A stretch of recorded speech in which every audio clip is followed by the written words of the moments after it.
विधानसभानि deputy speaker Ramprasad पालनि मुंगै ताताल कक तिसावै कक नारंमानि अ सेजा मुंग 3 साल फेब्रुवारी 14 सालमारि दिपनि जराव 18 सूर्यमणि नगर विधानसभा आमचानि लुकुर त्रिपुरा हास्तेनि बेलेखेनो मुंगरां सिनियर जर्नलिस्ट सानित देबरायनि नक बुसकांगो सेजा मुंखरां सकरम लाखिया अ सालो कक तमाथुरानि बुसकांगो खु खेंका 18 सूर्यमणि नगर आमचानि तंकसंग लुकुर नाइनेदि चिनिमां पिलुआ।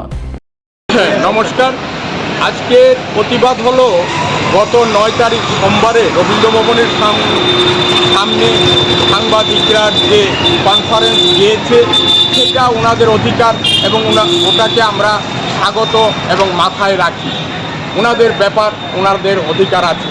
কিন্তু ওই মিটিংয়ে দেখলাম এক দুজন সাংবাদিক আমাদের যিনি গণদেবতা ভোট দিয়ে পাশ করিয়েছি রামপ্রসাদ পালকে 18 সূর্যমণিনগর থেকে, উনি শুধু আপনি আমাদের বিধায়কই নয়, এই আজকে যে ভারতবর্ষে যে ন্যাশনাল দল ত্রিপুরা রাজ্যে এই ভারতীয় জনতা পার্টির প্রতিষ্ঠাতার মধ্যে উনিও একজন, এবং আমাদের বিধায়ক প্রাক্তন মন্ত্রী বর্তমান স্পিকার, ওনাকে এক দুজন সাংবাদিক উৎসাহভাবে ওনাকে এখানে অপপ্রচার করেছে। তার প্রতিবাদে শুধু ওনাকেই অপমান করা হয়নি, এটা আমাদের যে 18 সূর্যমণিনগরের যে গণদেবতারা আমরা যাকে ভোট দিয়ে গণদেবতারা যাকে ভোট দিয়ে আমরা পাশ করিয়েছি, এবং আমাদের আজকের এই দল ভারতবর্ষ চালাচ্ছে, আজকে ভারতবর্ষের প্রতিনিধিত্ব করছে আমাদের এই দল, আমাদের ভারতবর্ষের প্রধানমন্ত্রী মোদিজি।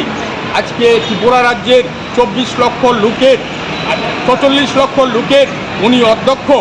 ওনাকে এইভাবে এক দুজন সাংবাদিক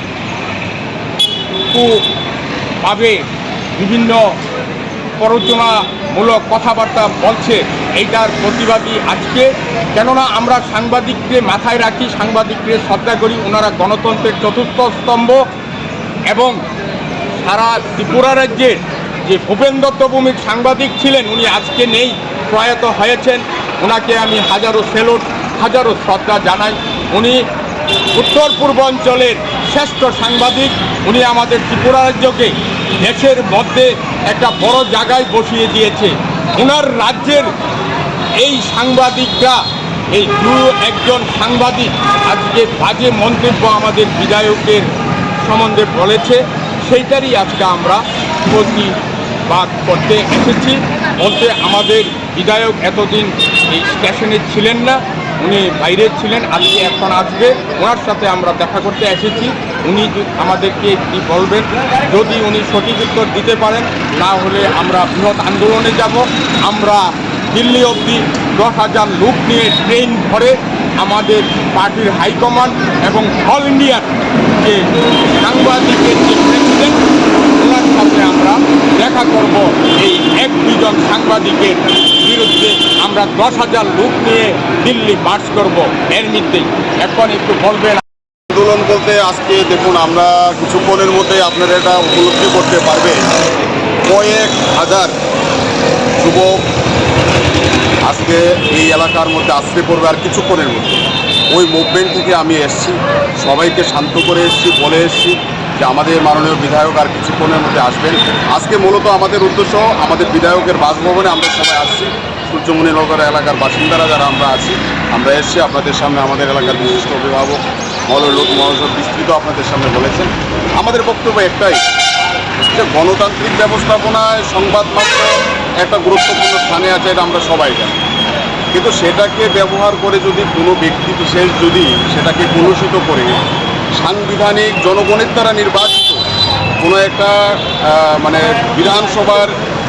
বিধানসভার যে চেয়ারটা নেতৃত্ব দেয় সারা রাজ্যকে, যেখানে আইন প্রণয়ন হয়, সেই একটা চেয়ারকে উদ্দেশ্য করে আমরা বলবো একজন নির্বাচিত প্রতিনিধিকে এরকমভাবে কালিমালিপ্ত করার যে অপচেষ্টা, অপপ্রয়াস, তাকে আমরা ধিক্কার জানাই, নিন্দা জানাই। এবং তৎসঙ্গে আমরা সূর্যমণিনগর এলাকা থেকে যেহেতু বিধায়ক রামপ্রসাদ পালকে আমরা নির্বাচিত একবার শুধু করিনি, দুইবারের উনি বিধায়ক আমরা নির্বাচিত করেছি। কঠিন পরিস্থিতিতেও রামপ্রসাদ পালের সাথে সূর্যমণিনগর এলাকার মানুষ ছিল। আজকেও আমরা আছি, ভবিষ্যতে আমরা থাকবো, সেই জানান দেওয়ার জন্য আজকে আমরা এখানে। আর কিছুক্ষণের মধ্যে আপনারা দেখবেন কয়েক হাজার বাইক যুবক আজকে কোনোদিন যারা আসেনি, যখন শুনলেন যে রামপ্রসাদ পালের উপর আঘাত এসছে, আজকে পুরো সূর্যমণিনগর বিধানসভার লোক ওনার বাড়িতে আশ্রয় করবে কিছুক্ষণের মধ্যে। আমি সমস্ত পুলিশ প্রশাসন থেকে শুরু করে আপনাদের সবাইকে বলবো, এই যে একটা গণ উচ্ছ্বাস কিছুক্ষণের মধ্যে আসতে পারবে, সকলে সম্মিলিতভাবে তাকে আপনারা কন্ট্রোল করার চেষ্টা করবেন। কারণ এই জনজোয়ার যখন তৈরি হয়, তাকে মোকাবেলা করার মতো শক্তি কার কতটুকু আছে আমরা জানি না। আমরা আমাদের উন্মাদনা নিয়ে আমরা আসছি। আমরা সবাইকে বলবো আপনারা কিছুক্ষণের মধ্যে প্রত্যক্ষ করবেন এবং বিধায়ক, যিনি সূর্যমণিনগর এলাকার বিধায়ক, ওনার সাথে সাক্ষাতের যে মুহূর্তটা, সেটা আপনাকে অনুরোধ আহ্বান করবেন। সবাইকে অনেক স্বাদে ভরা ঘিয়ের সুবাস লংতরায়, কি ভালো খেতে।